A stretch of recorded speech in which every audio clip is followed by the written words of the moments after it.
The suspense is building. Good evening. Keeping us waiting to build suspense. Dang right, John. You got it. Jonathan, what's up, buddy? 2 Johns in the comments. Starting off strong. John Strong. What's up, everybody? Hope you guys are doing well out there. Welcome to the show. We got some interesting topics today. Some controversial topics, if you will. And of course, we're kicking off with no other than some frost. Get it in focus there. Look at that. Dang, look at that depth of field. Wow. Yeah, so we're going to come out hot like a cannon. We got some comments. We're going to talk about some comments of the show, comments of other shows, just some things I see out there, and we'll respond to them. Hopefully that'll, here's the trick. Hopefully it'll drive some engagement. You'll comment down there like Dave does, like Barbell Spin does. We'll read them, read your name out, answer the comments, maybe not. And then we're going to talk about Malik. Is he out? What happened? Well, you guys already know what happened because in the last show we talked about how CrossFit's not for sale anymore. It's done. Forget it. All the public buyers that were circling the purchase are all gone. And then the main topic here, the juicy one, the thumbnail, is Dave Castro cooked? As we're coming closer to the 20th season, 20th year season, I guess it could be, same thing, of the CrossFit Games. Is Dave Castro still going to be whatever the name and title is now? Director of Sport, Director of the CrossFit Games, General Manager of Sport. No one really knows. And then we'll talk about the future of the affiliates. I think some of those topics there, the 3 of them, really, Malik being out, well, not Malik being out, but the last of the public buyers being gone, the future of Dave Castro. Will the affiliates survive? Can the affiliates survive? We're going to look at a article from the Barbell Spin, the fastest, most trusted and reliable news source in the CrossFit ecosystem, around the top 5 risks affiliate owners are facing. So we'll weigh in on that. And then we'll discuss a path forward, because nobody likes just being hanging out there with all this stuff happening in the ecosystem. And then what does it look like in the future? So we're going to go through these topics here. And as always, you guys can participate in the comments, throw out some opinions. This is the 3rd show today on the channel. 4th, really, if you count Dance Updates, Jenny's show. It's kind of funny. We had 2 simultaneous lives happening this morning. I didn't even know that was happening. I looked and it was live, and then I was like, the other show is live, and I was like, wait, is there a glitch in the matrix? And no, they were both live. Seemed to work out okay. So here we are. By the way, I don't know if this is a sin or not, but I felt like some hot coffee. So I literally took the cold brew frost, put it in this cup, and then put it in the microwave. Is that bad? Is that good? I don't know. We shall find out. Okay, so let's dive right in here. We got some viewer comments. So this one comes from Autistic Hiller on our Dave Castro Week in Review show. And he wrote, if all this is included in the affiliate toolkit as well as cap in your affiliation fee, why would any gym pay for programming? This seems like paying twice for the same resource. So that's pretty interesting. Like, I don't believe that you would only pay for your affiliate fee just for programming. That would be really expensive for $4,500 a year. I don't know what Mayhem affiliate programming goes for, or We Prefer the Hate. I think those guys sell somewhere around like $39 to $50 a month, maybe, for programming, maybe more. I don't know. If you guys know, throw it in the chat. But it's an interesting question, and people seem to be up in arms that cap is now main site programming. And like I said earlier, I could see why you would think that, but the value proposition to me is more about the brand name of CrossFit than it is about the programming that you would get from it. So it doesn't seem like you're paying for the same resource twice to me. And also, too, you get different flavors of programming. Like, some people prefer Mayhem programming. Some people prefer Proven if they do it. Some people prefer JR's. We Prefer the Hate. So there's lots of different options out there. And I think that the breakdown of what CAP provides with the lesson plans, tons of information on coaching notes. And again, truth be told, and we're going to get into Rob Southard's comments as well. I don't know what those other programs provide in terms of resources with like coaching movements, queuing, lesson plans, all of that. I would presume they provide all of that as well as CAP does. So yeah, you have multiple different things that are relatively the same, kind of all competing for the affiliates. But in the case of Autistic Hiller, in case of his comment, I don't think you're paying for the same thing. When you pay for the affiliate fee, in my opinion, you're paying for the brand name of CrossFit. Another comment here from Lauren Knowles, 2025. This is from the Kill Taylor episode of last Saturday, which was not a Kill Taylor episode because Taylor hurt his back. She put, wow, Souza, I'm so happy you created 2 channels to separate the CrossFit content. And then CrossFit was put in quotations, and she put some laughing faces because she's being tongue in cheek. Because literally the conversation went away from CrossFit almost immediately in that show. And we're learning, guys. You got to bear with us a little bit here. Some of the pundits on these shows can't help it.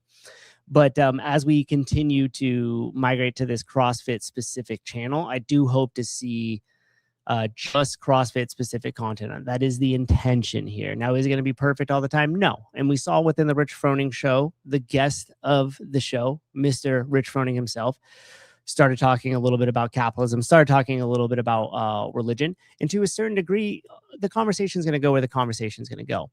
Now, I don't think personally, and I don't want personally to these conversations to be about politics. We have the separate channel about that. This needs to be about CrossFit. Now, sometimes those two things butt up against each other. We see the food pyramid. We saw legislation that was happening from the NSCA that was being pushed to make what we do as CrossFit L1 trainers potentially quote unquote illegal unless we had their accreditation. So sometimes you will see those things brush up against each other. And when it's relevant, it's relevant. When it's not, it's not. And I get that. A lot of us got some political fatigue, if you will. So I understand that.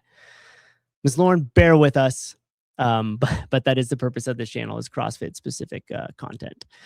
So we have Brandon Lineberry from the TDC review. He writes, that dude, me in quotations, was just annoyed that CAP was used as a major selling point for the raise of affiliate fees. Yes, there is a ton of really great information in the toolkit, and the coach's notes are great. However, now this seems like a consolidation of CAP, so there is less work for HQ to do. I don't know. I mean, he's kind of got a point. Brandon, you kind of got a point, my dude. I do remember that they were talking about CAP and providing programming and stuff like that when they did raise the affiliate fees. You know, it would have been dope if when they raised the affiliate fees, they just said like, everything is rising in cost and we need to make more money, so we raise your affiliate fees. Like, what if they just straight up, just like if Don Faldis approached it and just was completely honest, like, yeah, we gotta make more money here, and guess what? We're making it off of you guys, so we're raising your affiliate fees. They haven't been raised in X amount of years, and here's why we're doing it.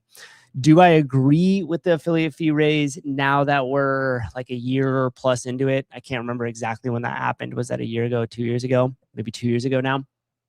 And it's hard to justify it because typically if you see a raise in costs, you want to see some sort of value provided for that. And value is just one of those buzzwords that I probably use all too often. But you want to see them doing more to bring people to the door of the affiliates and to be highlighting the brand of CrossFit. That's what value means to me in this particular circumstance.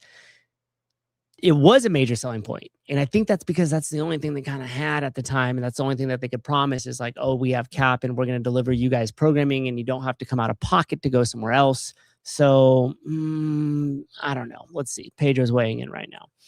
Coffee pods and wads. Are you joking? Everything has been amazing since they raised the cost. They did the thing and then the other thing. And then, yeah. Yeah, you get it. So at the time, that was the only thing that they could tangibly like do and say and like actually like have that like be a reality. The rest of it was kind of this aloof, like, oh, we're going to at some point and maybe never pulled the trigger on.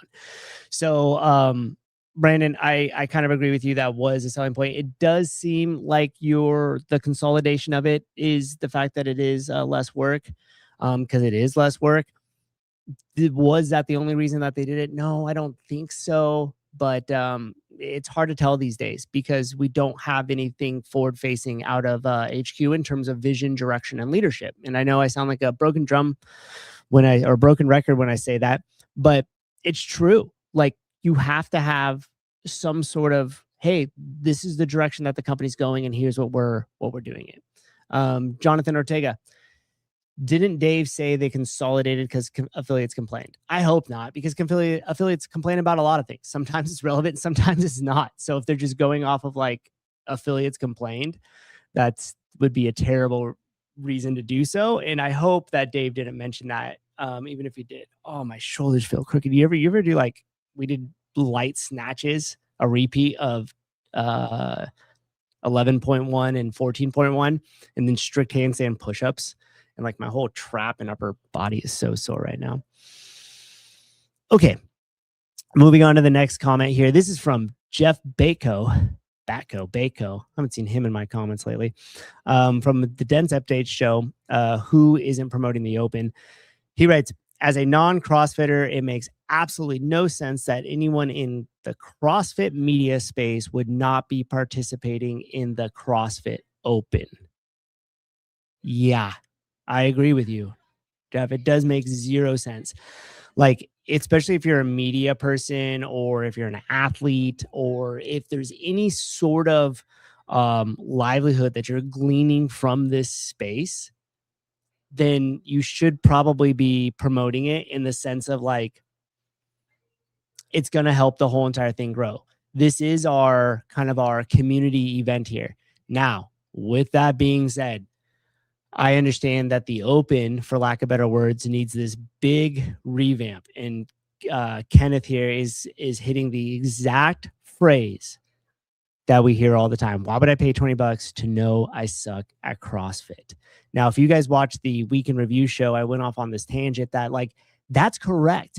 Like, being put on the global leaderboard at some point was cool, but now it's kind of dried out. It's ran its course. If you look at, and I use Strava as an example here, if you look at Strava, people do that because they want to be able to show off their runs. It shows their mile pace, it shows their course, it shows their distance. Nowhere in there does it compare them to everybody else who ran that far on this leaderboard to showcase that they said, oh, you ran that at an 8-mile pace? Cool. Some kid ran that at a 5.5-minute mile pace. Like, you suck. So for me, the Open data in the leaderboard and what is being provided on there definitely needs to pivot to about the individual. Like, as CrossFitters, we take and record the data so we could measure our fitness, so we could see work capacity increase across broad time and modal domains.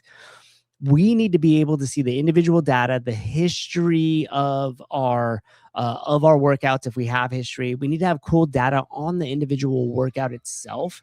And it doesn't necessarily need to compare every single time to the global leaderboard. Hold on, I got this cool little sign here. I got to turn this bad boy on because we are on air.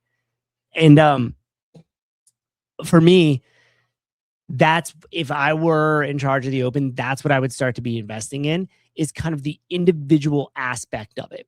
Also, too, we as CrossFitters have our the health curtain. You guys know the power over time and that equation that comes out there. Like, we should be able to just see cool things like that.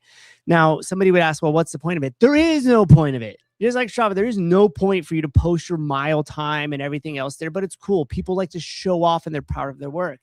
As CrossFitters, again, we have tons of data points in terms of how long it took us to do the workout, if we improved from last year, how many toes to bar we were able to complete in a certain amount of time, whatever the case may be.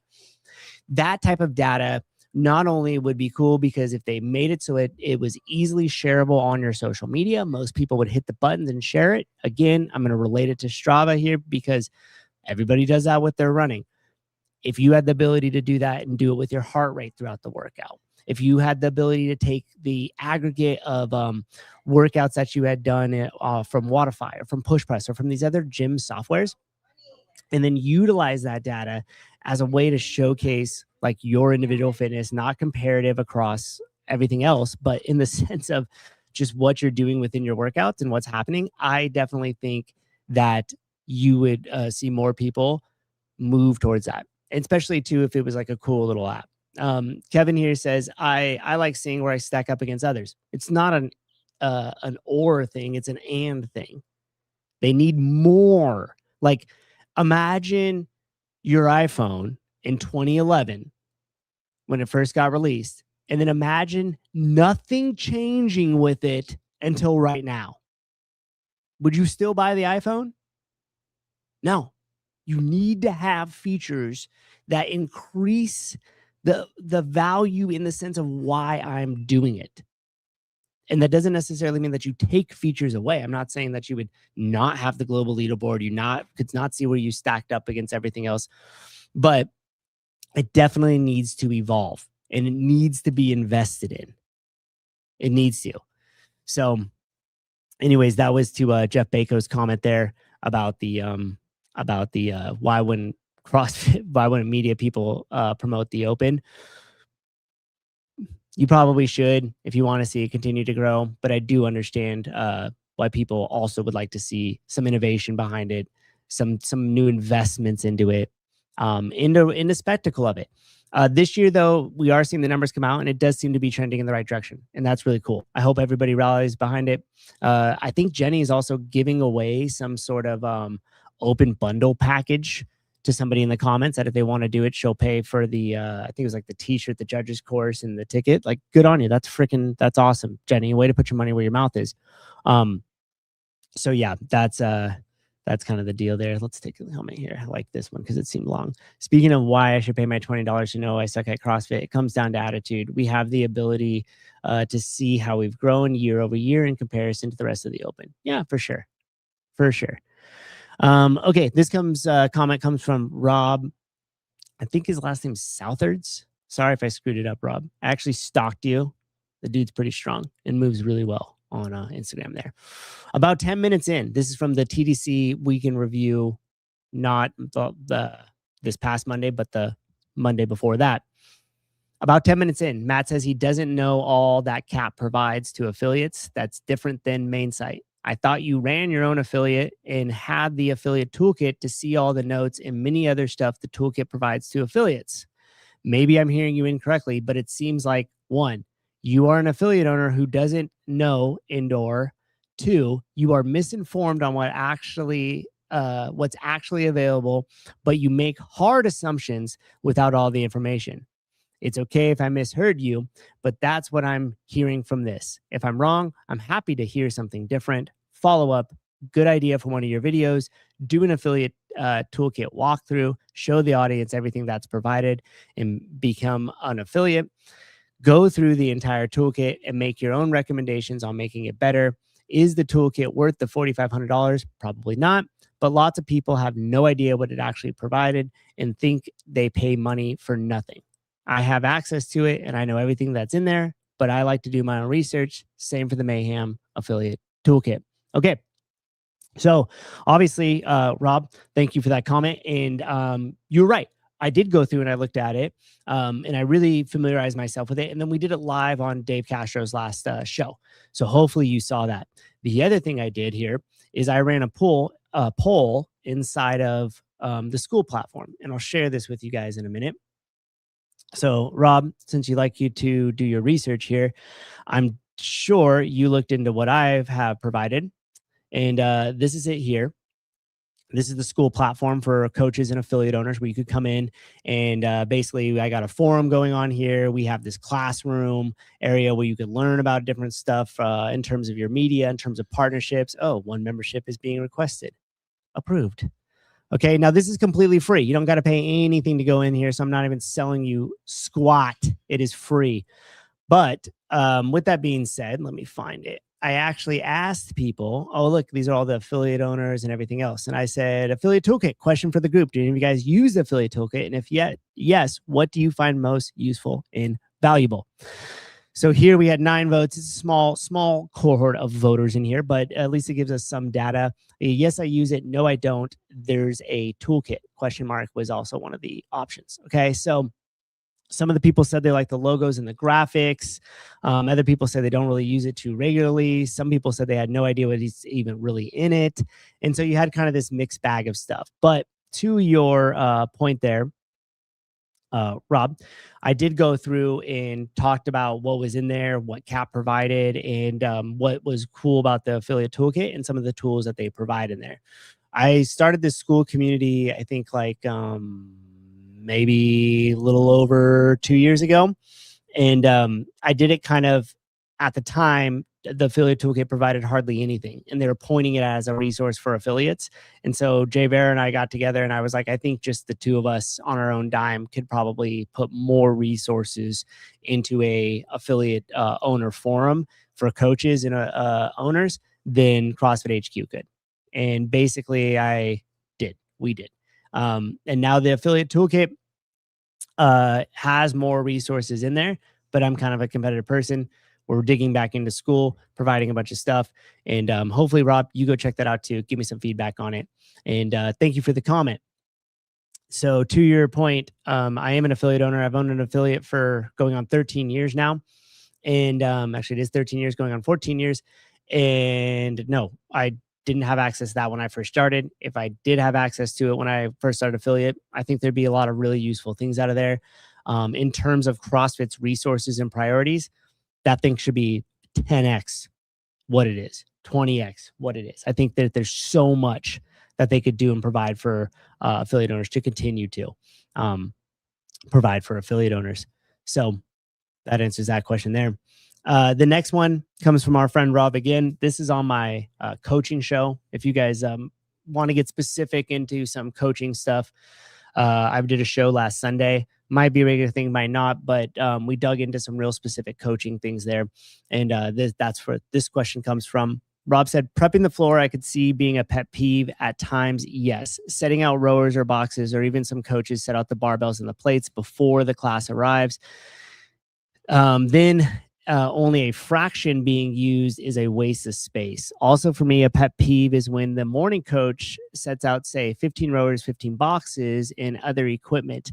I think it's a good idea to leave it there, and thinks it's a good idea to leave it there for the next class/coach to use, but the next class and coaches don't use them all, and they just get in the way. But worse, the afternoon classes are now responsible for putting away all that equipment. A good coach can mitigate and control a class. If I have 15 people and say, everyone grab a rower, I'm experienced enough to know how to direct where the rowers, in essence, for my class size and workout. It's not chaos if you as a coach can manage and organize properly. Okay. So first off, just a little clarification on that. We don't put out barbells. I don't set out weights, none of that shit. Here's what I'm talking about. If I have a rowing and box jumps in my workout, let's use last Tuesday as an example. We did the NorCal qualifier where it had rowing, toes to bar, and boxes. I placed all those rowers and boxes out. So those were all set. The whole entire class, the whole entire day is using the rowers in the boxes. The evening coach closing puts out the stuff for the day before, and then the closing coach that night puts it away and pulls out the stuff if it's necessary. Now, though that equipment that's put out there, our class sizes are relatively large enough to where typically all of it's going to be used throughout the day. And if it's not a waste of space, because A, we have the space here at CFL, and B, that is the workout for the day for all the coaches. The other thing I would like to point out here is that twice you said in this statement or in this comment here, I am experienced enough and I know how to direct the class. My friend, that is not a system. I am sure you have the experience to be able to direct your class and to move everybody and to put them in the thing. Not questioning that. Does the next coach? That is the issue. You need a system in which all your coaches could follow. So it doesn't matter how experienced you are, they still have the same capability to pull off a same class at the same quality that you can, because you have experience and they do not. And that is the purpose of a system. And so when we talk about putting out the stuff for the floor, no one's leaving out barbells. No one's leaving out plates. I'm not setting that stuff out. But the major equipment that you know is going to be used throughout the day, that gets laid out. Because again, I want to limit the transition time from people putting stuff away and pulling it out. I want to be able to use that time to be in front of my class and to be coaching rather than directing people with equipment. Now, of course, they go grab their own barbells, they grab their own weights, blah, blah, blah, blah, blah, blah, blah. But with that being said, that is why we lay that out. And that is in the way that I look at it, a system to run a consistent class throughout the day, regardless of the experience of the coach. Jay Hobart, my comment was in regards to Souza saying he hoped Dave didn't make changes because the affiliate complained. What are you guys talking about? I don't even know. Mr. Hobart, what's up? Watch you guys' show earlier this morning. I'm no longer at the cap helm, but amount of feedback that team takes and uses and puts adjustments is immense. Okay, that's cool. Souza's school is fire. Thank you. Thank you. CrossFit, I don't think they listened to the complaints. Yeah, that was in response to the day thing. That was cool. I program into my class plan, set up and tidy up time, etc. Yeah, you're going to have to, because at some point everybody has to break down their barbells, wipe down their bars, take the tape off the pull-up bars, whatever the case may be. I'm just not utilizing that time to pull out rowers that could already be set up. Souza, congrats on the win in the Beast video. You look like you had less gray hair in that video. Okay, I'm guessing that's some sort of a Steve-O joke. I don't watch Mr. Beast. Weird, unless you're like 5. Is this how Souza scolds his staff when they're not performing up to scratch? Yeah, absolutely. Okay, next topic here. Thank you for the comments, by the way. Throw them in the show and all the other shows, and we'll scour around and scold you. So Malik is gone. What does that mean? Does that mean there's no more Move Max? But what about them sponsoring? Okay, so we have Hiller turned this into a post. It was just a story on Malik's Instagram. And you can see right up there in the top left-hand corner, I am turning the page on the CrossFit industry. I don't even know what that means. He's turning the page on the CrossFit industry. However, I remain a true believer in and deeply attracted to CrossFit and its community. Okay. Thank you, CrossFit. So, hey, this is kind of weird. I don't know why you would say this. It's like not everybody was even hanging on the thread of like, what's Malik gonna do? We were all waiting. Yeah, I don't know about that. It's kind of weird that he would make this statement. If I'm going to speculate and read between the lines here, I would say that this is a public announcement of that he is no longer in pursuit of purchasing CrossFit, and that deal is done. That's what I'm reading this as. Because nobody else would just say like, oh, thank you, CrossFit, whatever the case is, right? Like, that's just kind of strange. And so, as I talked about in the show last week, I said that there were currently going to be no more buyers for CrossFit, and I am speculating that CrossFit is no longer going to be for sale. I am speculating, as we go into the next topic here, that we will see a massive restructure of the executive team in the future. Because the only thing that Berkshire has left in terms of their ability to create more value, more money, and more brand awareness with CrossFit is by taking the current team and either eliminating them or hiring new people and bringing in new talent. And I honestly think that they have to, because they've had these bidders come in and it doesn't really seem to me like anybody's biting. I don't know why. I would speculate it's about price, and there's a discrepancy between what Berkshire wants for the company and what it's actually worth. Okay. Now there's no real way to know that. I have no access to the financial information, and I could be wrong, but I'm probably not. So this to me shows that Malik is publicly saying that he is out. He is no longer a buyer. Will we see stuff from Move Max still is a question. I'm going to say no. If they have some sort of obligation where they're committed to sponsoring certain things, or they're committed through semifinals and stuff like that, we'll probably still see them around. But I don't think we're going to, I think all of that was a PR stunt to get in with the community and to kind of schmooze around. I think Jenny said somewhere up here, double Chad or whatever it is. Yeah, what about double Chad? Like, I think all of that was just basically one big PR stunt to get him with staff, to sponsor events, to kind of show that he's part of the community and just to get his foot in the door, so to speak. And so it'll be interesting to see if the other entities that Malik is involved with, like Northern Spirit and Hustle Up, still continue to sponsor events and be around in the future. Judy Reed, next chapter. Yeah. PC, what's up, dude? It means he's going to step back and wait for the asking price of CrossFit to go down. Is that what that means? I don't think that matters. I think he came in hot. Remember? He had a bunch of money. It didn't matter how much it cost. He was so well funded. Everybody's so well funded. Everybody's got their blank checks. So what happened? Is it about cost? I don't know. So that is kind of the nail in the coffin of the last buyer publicly that we knew about. Are there people that potentially are waiting in the wing that are in discussion right now? Maybe, but chances are slim. So next topic here. Is Dave Castro cooked? What does that even mean? What does it mean? Here's what it means. We're coming up on the 20th year of the CrossFit Games next year. And I pulled this from Jenny's show, because why would I even weigh in when somebody much smarter than me has a lot of opinions here?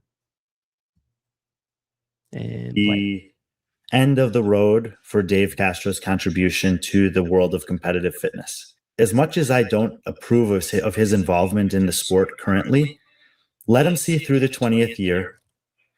Go to California, take the top athletes to the ranch, do your thing. And I think best case scenario for the sport as a whole is that after the 20th year of the CrossFit Games, Dave Castro resigns of his own accord and lets the sport evolve naturally from there. Brian knows. Okay. So here's a couple of things about that. Not remove myself. Here's a couple of things. Number one, I have heard allegedly for a couple of years that Dave basically had this 20-year plan for the games where he was involved with it for that time frame, and then he was going to step back. So it's interesting to hear Brian say that, like, let him see it through to the 20th year, meaning go one more year, right?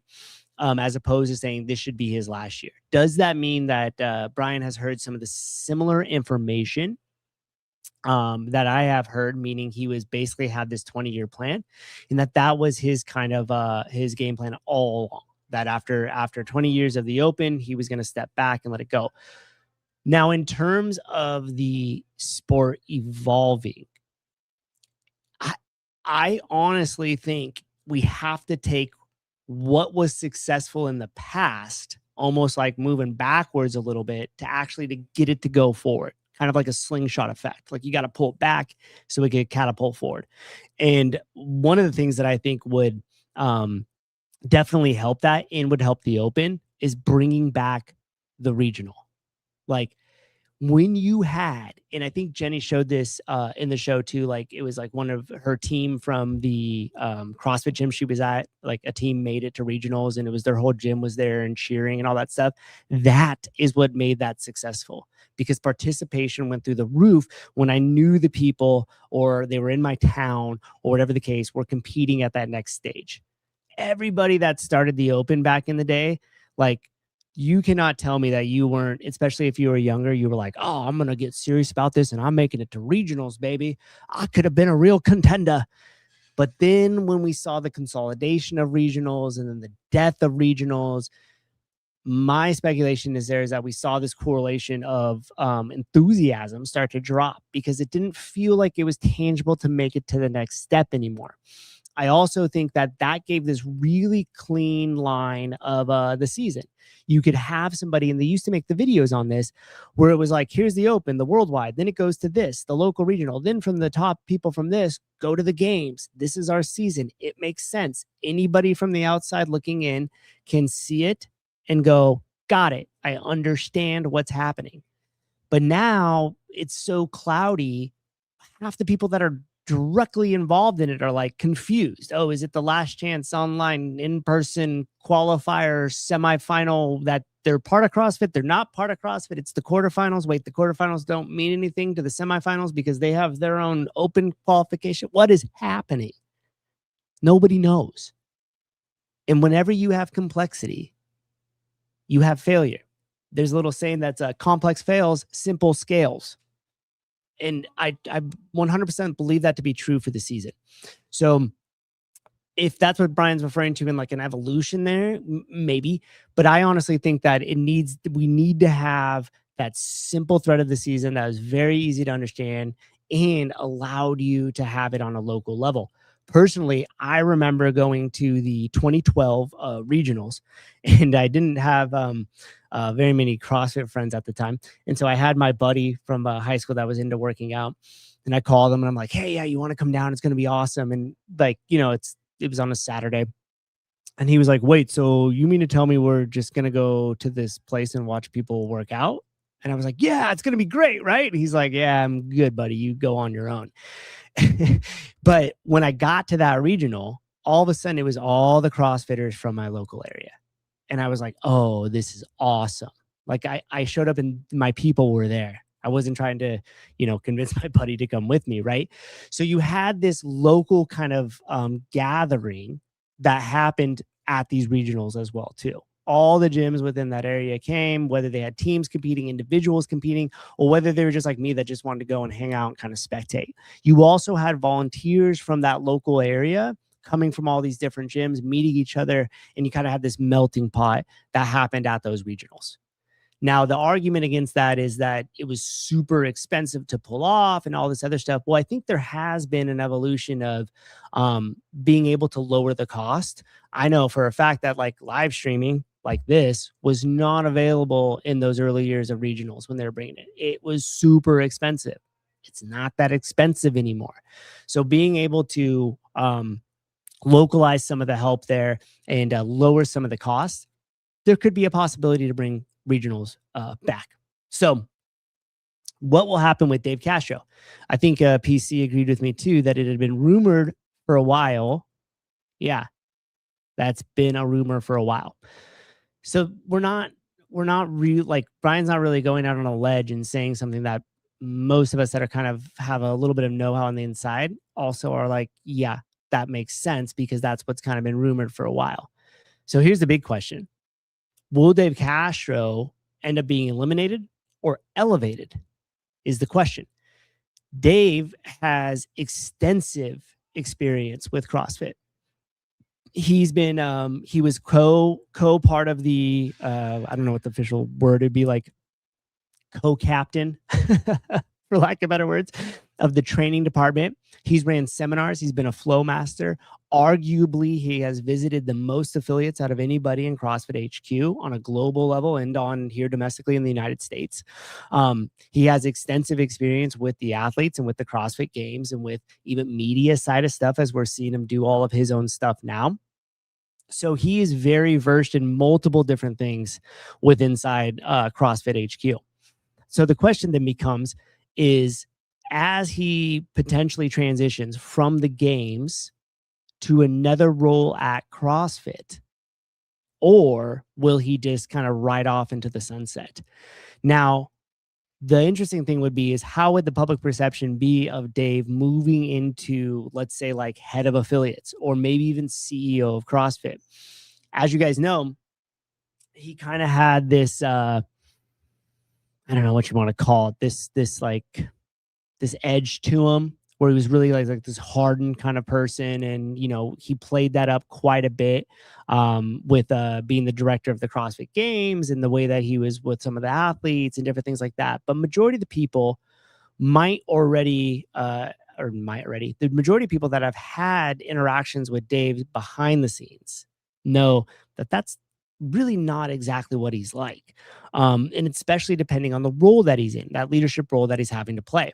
So I think he's more versatile than a lot of people might know in the way that it's perceived in the public.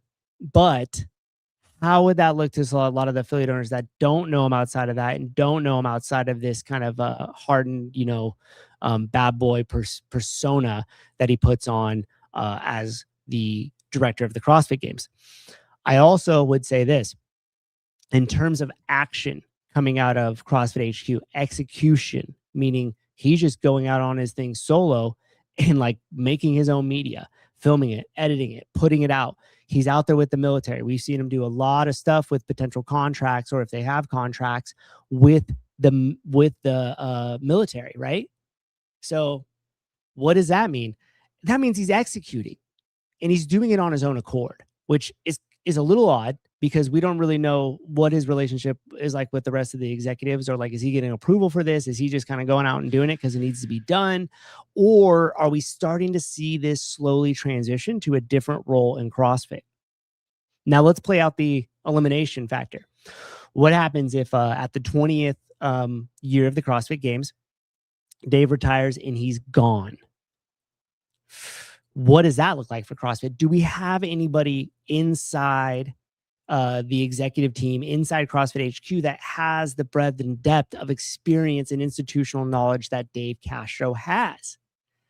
And the answer is no. I mean, there is a couple people that I could think of, right? Like we all know, like the Boss, Matt Bishel, Chuck Carswell. Like there is a handful of people in there that do have a ton of knowledge about CrossFit, but do they have the leadership experience across the training department? Do they have the leadership experience across the affiliates? Do they have the leadership experience with the games and all of those things to pull together in the sense to be able to run the company?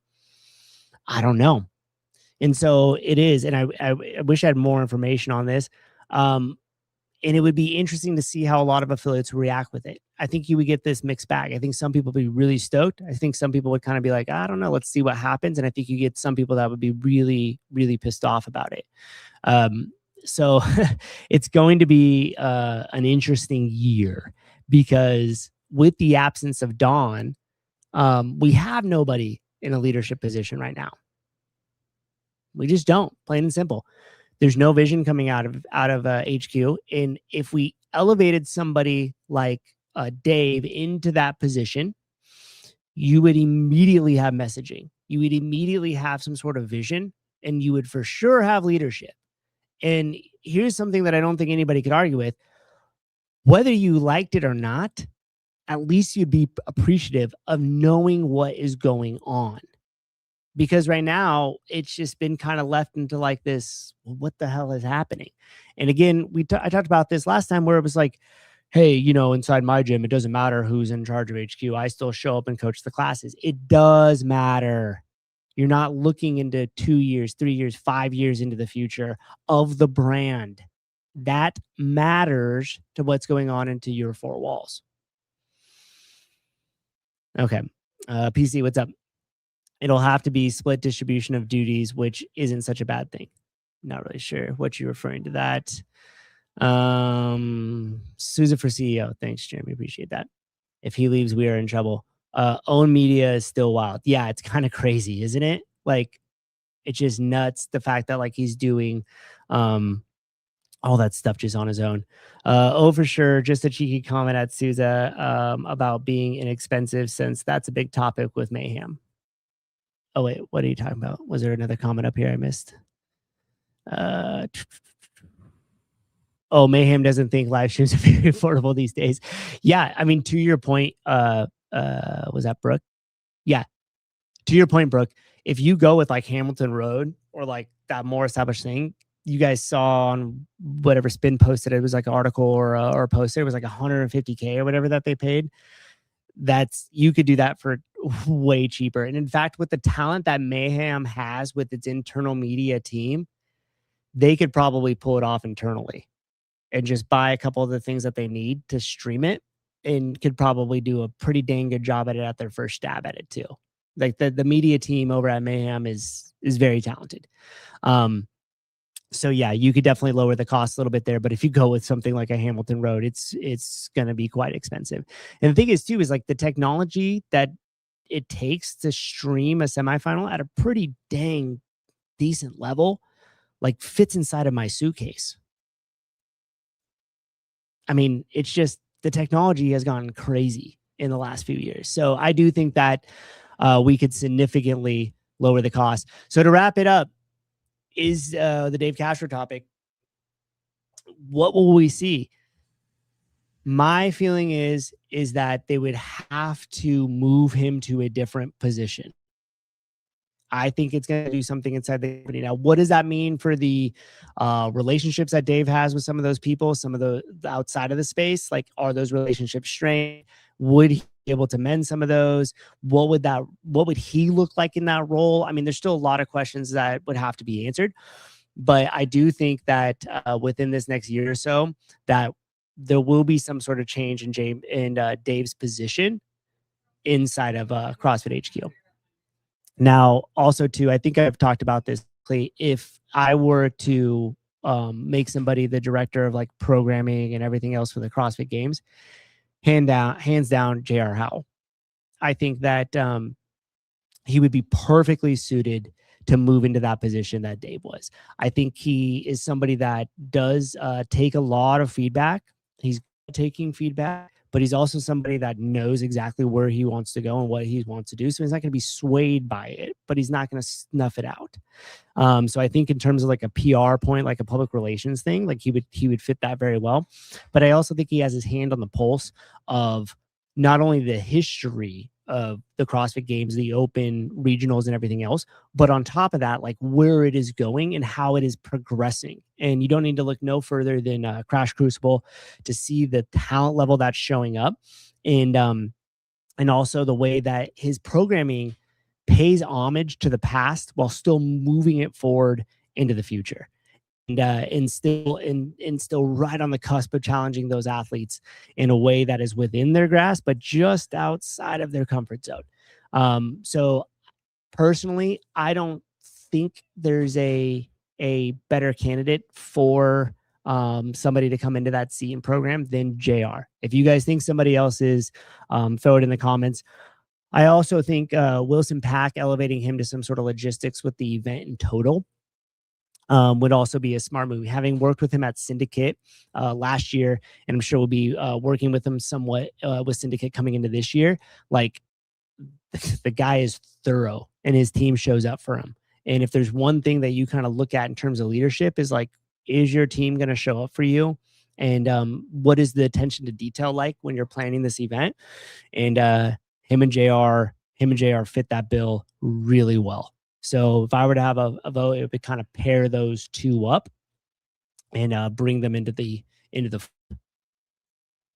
Savon would be good at programming some workouts. All right, so moving on to the next topic here. Will affiliates survive? So this article comes from the Barbell Spin, fastest, most trusted news source in the CrossFit space. And there was just some interesting things here. We're not really going to highlight all of it. You guys could go check out the article for yourself. But the question was, what is the biggest risk to your business in 2026? Now, a lot of people talked about this, the rising cost. I mean, in terms of inflation, in terms of just the cost of living now, especially here in California. Andrew, you do not mean that. Andrew Hiller, Will Morad is a good fit to replace Dave. I don't know about that. Okay, so with the high affiliate fees, the increase, and then this notes like the increase of the cost of living, other gyms stated things like utilities, insurance, payroll, merchandise, inventory, all that stuff. It's just the general rising cost. Now, one of the other things that was noted in here was the potential sale of ownership. And in this article, it also just denotes a lot of the stuff that I've already talked about. The concerns of the different buyers that were coming in, what their plans with CrossFit were going to be. At the same time, you have Dawn, who's announced the sale of CrossFit 10 months ago. And now we have a lack of communication from HQ, which is something that we've touched on here. All of that brings in a lot of uncertainty. So the rising cost of everything to run the affiliate, the rising cost of the affiliate fees in general, the uncertainty around who is going to be owning CrossFit, all of these things make for a very shaky ground in terms of a CrossFit affiliate owner. The other thing that was noted here was the now that High Rocks has arrived, it has fewer problems and more people doing it. It leaves much desired to be affiliated with the brand CrossFit that has lowered its level of competition and everything else. So like you have a competitor like High Rocks coming in. You see a lot of CrossFit gyms also slapping High Rocks on their door in terms of being like an official training facility. The reason why, they see value in that, and by value, it means that when they put that sticker there and they're online, people show up to their door for that type of training. It brings people to them. That's what a strong brand and media presence does. So, yeah, go check out this article for yourself. It also goes into the sport focus over affiliate focus and the stuff that HQ is prioritizing or not prioritizing. That picture of you, Andrew, is insane, dude. Is that AI enhanced? Or are you just that freaking yoked? Damn, I'd buy that shit if I could look like that. We all know I won't look like that, though. So just to the end of the article, in conclusion, as expected, there's a wide array of responses from affiliates. Things like the economy and general inflation are things owners cannot directly control. The same is likely true for the rising rents or property taxes. I know that owners have brought these types of concerns up to CrossFit HQ. The question is, how can CrossFit assist owners navigate these challenges, or can they? They can't. Some of these things are going to be outside of CrossFit HQ's control. The one thing that is inside their control is brand awareness and a strong brand. It needs to stand for something. It needs a vision into the future. It needs evolution, taking the tools that got it to where it is now and applying them to the vision of the future for CrossFit.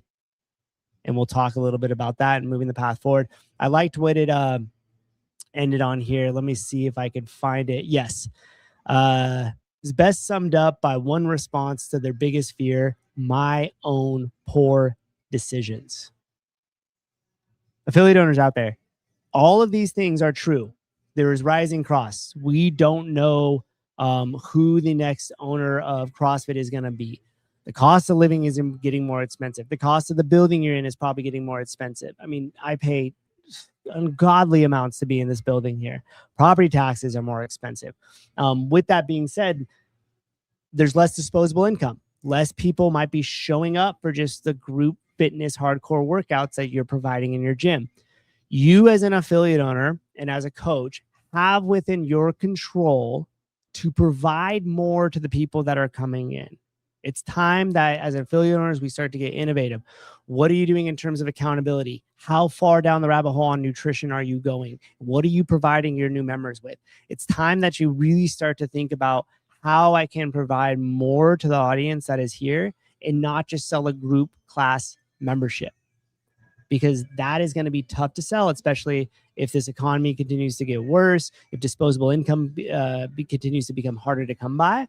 Like, you need to be able to provide more value in the sense of getting people results that they want inside of your gym now more than ever. And there's lots of resources out there, best hour of their day, a lot of stuff that Two Brain Business puts up in terms of like the semi-private training, private training. Like, how are we going to, as a community and as affiliate owners, elevate our level of service to be able to survive into the future? And I gave some of that stuff on the show I did on Sunday around like a classroom experience. You guys could go check out some of my thoughts there. And as well as we'll be diving into what we're doing here at CFL. So the last portion is the path forward. Okay, so here is a pyramid on what I think CrossFit HQ's priorities ought to be. It should look like this. We have affiliates as the foundation.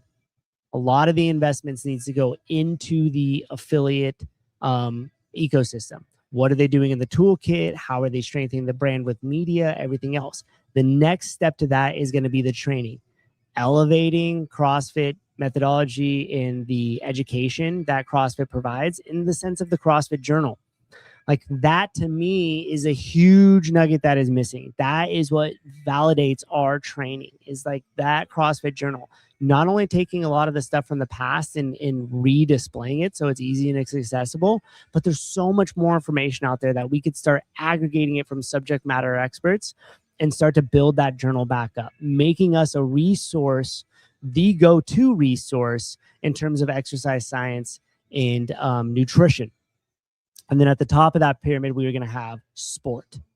Okay, now when you look at this, you might be thinking like, okay, well, sport's a big portion of it. That's how we reach new people. That's how we make it exciting. That is the entertainment factor that brings them into our fold.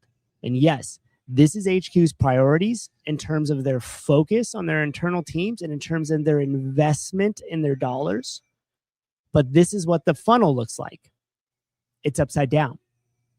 Now, when we talk about awareness, everything else, sport is going to capture the big net of the audience. But unless that marketing that we do through sport, and unless these athletes that we elevate in sport are not trickling down to the training, making it really cool, showcasing that they're utilizing a lot of the methodology to become the fittest on earth, and they're doing it through this training platform, through CrossFit, that's going to help bring them down to the funnel, which will then help from the training, bring new affiliate owners into the fold. So when you look at it, priorities are here. Sales funnel, if you will, or lead funnel is here.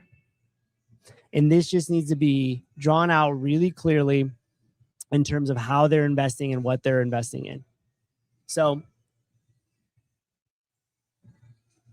that to me is a path forward. And now when we bring them into training, using this, the sport captures the public eye, and that's the entertainment factor, and it pushes them into training. The training needs to be more healthcare focused. And we'll get into that in another show where I'll talk about the healthcare offer and the different things that we're doing here.